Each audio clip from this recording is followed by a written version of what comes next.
بسم اللہ الرحمن الرحیم۔ پچھلے ویڈیو میں ہم کیمیائی تعاملات کی اقسام، کیمیائی اتحاد، کمبینیشن ریاکشن، کیمیائی تحلیل، ڈیکمپوزیشن ریاکشن، کیمیائی ہٹاؤ، ڈسپلیسمنٹ ریاکشن اور کیمیائی دوہری تحلیل، ڈبل ڈیکمپوزیشن ریاکشن کے بارے میں معلومات حاصل کر چکے ہیں۔ اب اس ویڈیو میں ہم مزید کیمیائی تعاملات کے دیگر اقسام کے بارے میں معلومات حاصل کریں گے، جس میں پہلا احتراقی تعامل، کمبشن ریاکشن، دوسرا حراری تعامل، ہیٹ ریاکشن، تیسرا نوری تعامل یا ضیائی تعامل، لائٹ ریاکشن اور فوٹو کیمیکل ریاکشن، چوتھا رسوبی تعامل یا ترسیبی تعامل، پریسیپیٹیشن ریاکشن اور پانچواں تقسیدی تعامل، آکسیڈیشن ریاکشن۔ سب سے پہلے ہم احتراقی تعامل، کمبشن ریاکشن کے تعلق سے معلومات حاصل کریں گے۔ جب کوئی شے آکسیجن کی موجودگی میں جلائی جاتی ہے تو ایسے تعاملات کو احتراقی تعامل کہا جاتا ہے، جس کی مثال جو ہے لکڑی کا جلنا، ایندھن کا جلنا، ماچس کی تیلی کا جلنا اور پکوان کے لیے جو گیس استعمال کرتے ہیں اس کا جلنا، یہ تمام جو ہے احتراقی تعاملات کے اقسام ہیں۔ جب ایندھن کو آکسیجن کی موجودگی میں جلایا جاتا ہے تو کاربن ڈائی آکسائڈ گیس اور پانی حاصل ہوتے ہیں۔ اب ہم دوسرے قسم کے کیمیائی تعامل کے تعلق سے دیکھیں گے، جس میں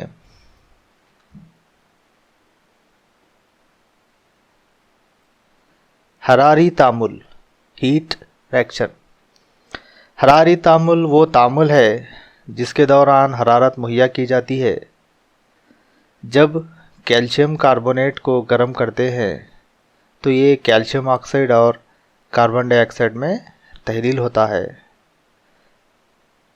اسکرین پر کیلشیم کاربونیٹ سے حاصل ہونے والے محاصلات کیلشیم آکسائڈ اور کاربن ڈائی آکسائڈ کے لیے ایک مساوات دی گئی ہے، جس میں تیر کے نشان پر ایک مثلث نما شکل جو ہے دکھائی گئی ہے۔ یہ شکل یہ بتاتی ہے کہ اشیاء کو یعنی متعاملات کو گرم کیا گیا ہے، یعنی ان کو حرارت پہنچائی گئی ہے۔ نیکسٹ کلپ میں آپ یہ دیکھ سکتے ہیں کہ امتحانی نلی میں جو کیمیا ہے یعنی کیمیکل ہے، اس کو حرارت یعنی آگ جو ہے پہنچائی جا رہی ہے۔ اور ایک کلپ میں آپ یہ دیکھ سکتے ہیں کہ ایک درجہ دار سراہی میں کیمیکل ہے، جسے نیچے اس کو ہیٹ کیا جا رہا ہے۔ اور ایک کلپ میں آپ یہ دیکھ سکتے ہیں کہ پوٹاشیم کلوریٹ اور مینگنیز ڈائی آکسائڈ کے مرکب کو تجربے کی سیٹنگ کے مطابق جو ہے ترتیب دیا گیا ہے، اور اس امتحانی نلی کو جو ہے گرم کیا جا رہا ہے، جس سے پوٹاشیم کلوریٹ اور مینگنیز ڈائی آکسائڈ کے درمیان تعامل ہوتا ہے، اور یہ تعامل سے جو ہے آکسیجن گیس خارج ہوتی ہے۔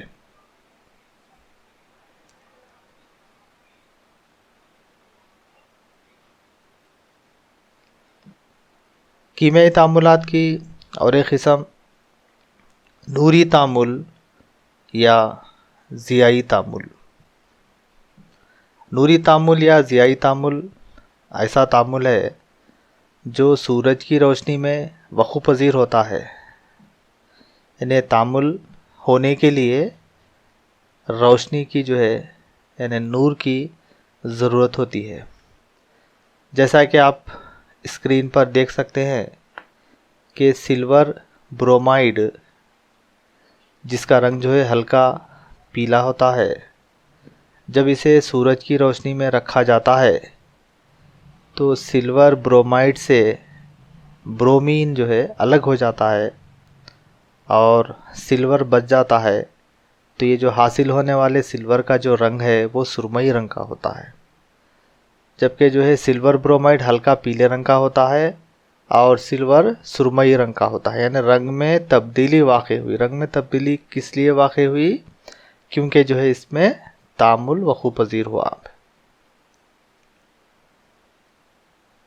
اس کلپ میں آپ دیکھ سکتے ہیں کہ سلور برومائٹ کا جو رنگ ہے وہ ہلکا پیلا رنگ ہے، اور اس سلائیڈ میں آپ یہ دیکھ سکتے ہیں کہ سلور کا رنگ سرمئی ہوتا ہے۔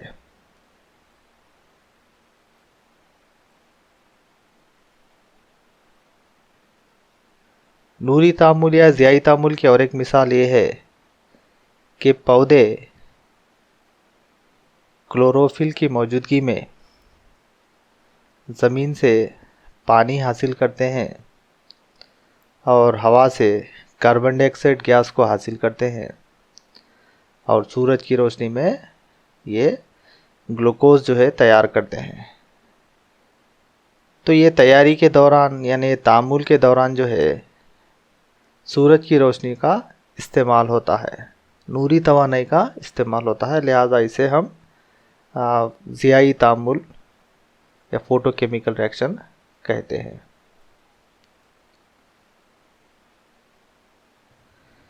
اس کے بعد کیمیائی تعاملات کے اقسام میں رسوبی تعامل یا ترسیبی تعامل، پریسیپیٹیٹ یا پریسیپیٹیشن ریئیکشن جو ہے کہا جاتا ہے اسے۔ یہ ایسا کیمیائی تعامل ہوتا ہے جس میں تعامل ہونے کے بعد، یعنی متعاملات جب تعامل کرتے ہیں تو محاصلات جو ہے رسوب کی شکل میں حاصل ہوتے ہیں، جیسا کہ امتحانی نلی میں بتایا گیا ہے۔ اگر اس کی ہم مثال پر غور کریں، سلور نائٹریٹ کا آبی محلول سوڈیم کلورائڈ کے آبی محلول سے جب تعامل کرتا ہے تو سلور کلورائڈ اور سوڈیم نائٹریٹ حاصل ہوتے ہیں، جو ایک رسوب کی شکل میں، یعنی ناحل پذیر پانی میں ناحل پذیر جو ہے ایک رسوب حاصل ہوتا ہے، جو سفید رنگ کا جو ہے، جیسا کہ جو ہے امتحانی نلی میں دکھایا گیا ہے۔ اب اس کے بعد ہم اور ایک کیمیائی تعامل کی قسم کے بارے میں معلومات حاصل کریں گے، جس میں تقصیدی تعامل، آکسیڈیشن ریئیکشن، یعنی ایسا تعامل جس میں آکسیجن کا اضافہ ہوتا ہے، تقصیدی تعامل کہلاتا ہے، یا ایسا تعامل جس میں ہائیڈروجن کو نکالا جاتا ہے یا ہائیڈروجن نکل جاتا ہے، تقصیدی تعامل کہلاتا ہے۔ تقصیدی تعامل کی مثال پر غور کریں۔ فرس آکسائڈ جب کاربن کے ساتھ تعامل کرتا ہے تو فرس اور کاربن ڈائی آکسائڈ بناتا ہے۔ اب یہاں پہ کاربن متعاملات میں اکیلا ہے، جبکہ فرس سے نکلا ہوا آکسیجن کاربن سے جا کر ملتا ہے اور کاربن ڈائی آکسائڈ بناتا ہے۔ یعنی اس تعامل میں تقسید کرنے والا کاربن ہے، کاربن کیا کر رہا پہ فرس آکسائڈ سے آکسیجن کو نکال رہا، اور کاربن آکسیجن کے ساتھ مل کر کاربن ڈائی آکسائڈ بنا رہا ہے۔ تو اس طرح سے اس تعامل میں کاربن کے ساتھ آکسیجن کا اضافہ ہوا، لہٰذا یہ تقصیدی تعامل کہلاتا ہے۔ اسی طرح سے لیڈ آکسائڈ اور کاربن جب دونوں تعامل کرتے ہیں تو لیڈ اور کاربن ڈائی آکسائڈ گیس بناتے ہیں۔ اس تعامل میں لیڈ کے ساتھ جو آکسیجن ہے وہ نکل جاتا ہے، اور یہ آکسیجن جو ہے کاربن کے ساتھ مل جاتا ہے، یعنی کاربن کے ساتھ آکسیجن کا اضافہ ہو جاتا ہے، یعنی کاربن آکسیجن کو لے لیتا ہے۔ تو یہاں پہ کاربن کے ساتھ آکسیجن کا اضافہ یہ تقصید کہلاتا ہے، اس لیے ہمیں کہا جا سکتا ہے کہ سی جو ہے یعنی کاربن تقصید ہوتا ہے۔